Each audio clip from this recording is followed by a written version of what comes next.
Si vous êtes entrepreneur et que vous envisagez de déposer votre marque pour votre entreprise, sachez qu'il y a un certain nombre de choses à comprendre avant de se lancer dans le processus de dépôt de sa marque.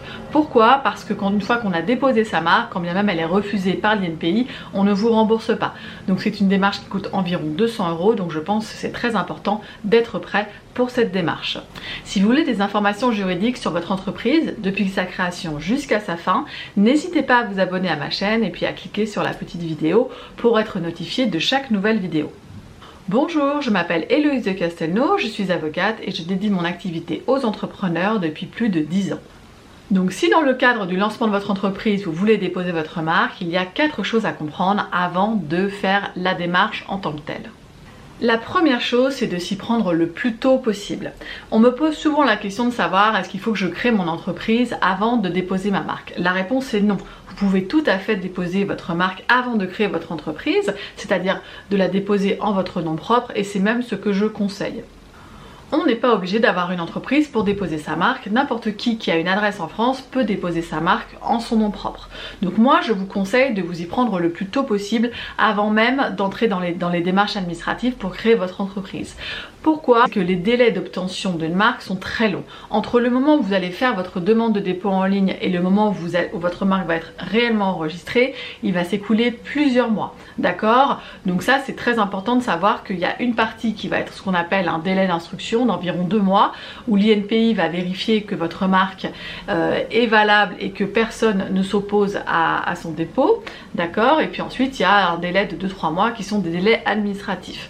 Donc, comme je vous l'ai dit, entre le moment où vous faites votre demande en ligne et le moment où on vous envoie votre certificat d'enregistrement, il s'écoule plusieurs mois. Donc pour être bien tranquille, moi je vous conseille de commencer par cette démarche.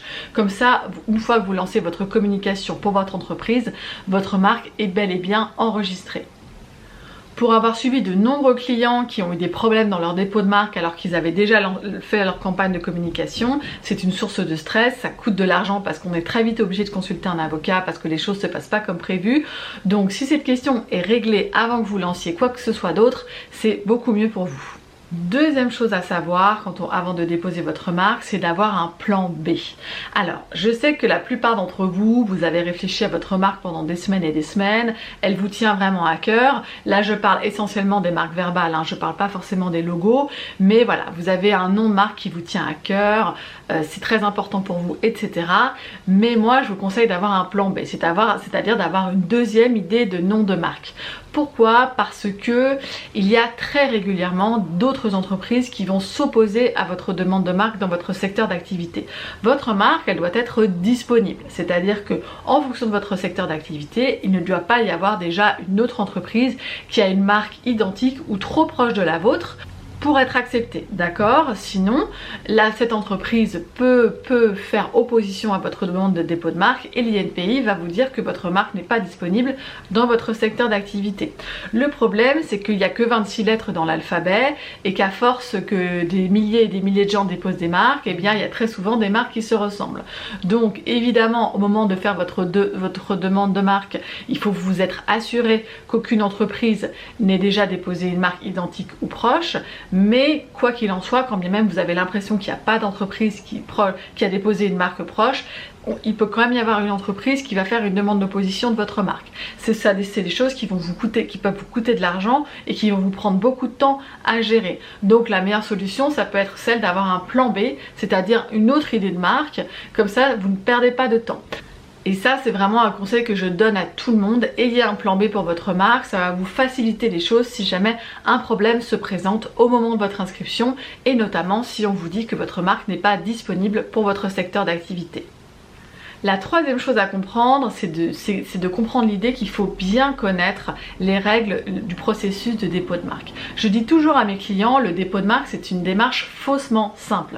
C'est-à-dire que le dépôt en lui-même, j'ai fait une vidéo tutoriel sur cette chaîne, c'est pas très compliqué. Si vous suivez mon tutoriel, vous devriez pouvoir y arriver sans difficulté. Mais la question du choix de votre marque, ça c'est plus compliqué. Il faut que votre marque ne soit pas descriptive, il faut donc qu'elle soit distinctive, il faut qu'elle soit disponible, il faut avoir compris la question des classes de produits et de services. Enfin tout ça, c'est un certain nombre de questions qu'il faut avoir compris avant de faire son dépôt de marque. Encore une fois, pour éviter de faire un dépôt qu'on va vous refuser et vous aurez dépensé 200 € pour rien. Alors ça a l'air anecdotique, mais moi j'ai des clients qui viennent me voir, ils ont fait 3 dépôts et il n'y en a aucun qui a marché. Donc ils ont dépensé plus de 600 € de frais auprès de l'INPI et ils n'ont toujours pas de marque enregistrée. Donc pour ça, pour bien comprendre tout ce qui est lié au dépôt de marque, moi j'ai une playlist qui est très fournie. Je vous conseille de regarder l'ensemble de mes vidéos. Je vous conseille également de télécharger mon guide réussir son dépôt de marque, et avec ça normalement vous devriez avoir les éléments pour déposer votre marque de manière tranquille. Mais si vous avez encore des doutes, eh bien n'hésitez pas à solliciter un professionnel, un avocat ou un conseiller en propriété industrielle qui pourra vous aider à déposer votre marque. D'ailleurs, si vous avez des questions sur votre dépôt de marque, eh bien n'hésitez pas à les poser en commentaire. Alors, je ne peux pas répondre à toutes les questions sur le dépôt de marque parce que, comme je vous le dis, c'est une démarche faussement simple et les questions qu'on me pose, eh bien très souvent, elles sont trop techniques, trop précises pour que je puisse répondre par un commentaire YouTube. Mais bon, tentez votre chance, on verra bien ce que je peux vous dire. La quatrième chose à savoir pour le dépôt de marque, c'est plus un conseil, c'est de relativiser. Comme je vous l'ai dit, on met beaucoup d'affect sur sa marque. On a pensé à un nom, on a pensé à un logo, c'est très important pour nous. Moi j'ai beaucoup de clients, je vois bien que c'est la première chose auquel ils pensent quand ils lancent leur entreprise. Moi je pense qu'il faut relativiser sur le nom de votre marque. Pourquoi? Parce que ce qui est important pour vous, pour réussir votre projet d'entreprise, c'est la qualité de vos produits et de vos services. Le plus important, c'est la satisfaction de vos clients et c'est ça que vos clients vont retenir. Votre nom, c'est quand même secondaire par rapport à votre activité, à votre service client, à votre aimabilité avec vos clients, etc. La question de la marque, pour moi, c'est secondaire. Donc si vous devez changer de nom au début ou même au bout d'un an parce que vous avez un problème avec votre marque, ça n'est pas grave, d'accord ?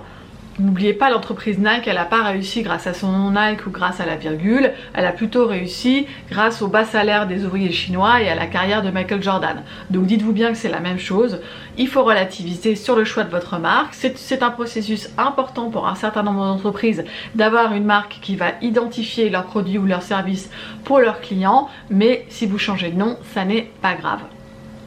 Pour ceux parmi vous qui sont en train de déposer leur marque et qui sont plus généralement en train de lancer leur entreprise, si vous avez choisi le statut d'auto-entrepreneur, n'hésitez pas à vous inscrire à mon prochain webinaire. C'est un webinaire d'1 heure où j'entre beaucoup plus en détail sur toutes les questions juridiques, notamment la question du dépôt de la marque quand on devient auto-entrepreneur. Et puis si cette vidéo est la 10e vidéo que vous regardez de moi, non pas parce que vous aimez les questions juridiques et légales, mais parce que vous êtes en train de créer votre entreprise et que vous voyez bien que vous êtes face à un certain nombre de questions et que vous cherchez en permanence des réponses, eh bien n'hésitez pas à vous intéresser à mon programme L'Entrepreneur Serein. C'est des rendez-vous plusieurs jours par semaine. C'est un échange de 20 minutes pour savoir si le programme est fait pour vous ou non. Donc si c'est votre cas, si vous êtes en train de lancer votre entreprise et que vous comprenez que les questions juridiques et légales sont un aspect important et une source de stress pour vous et que c'est important de gérer ces questions pour pouvoir réussir votre entreprise, n'hésitez pas à prendre rendez-vous. Tous les liens sont en dessous de la vidéo.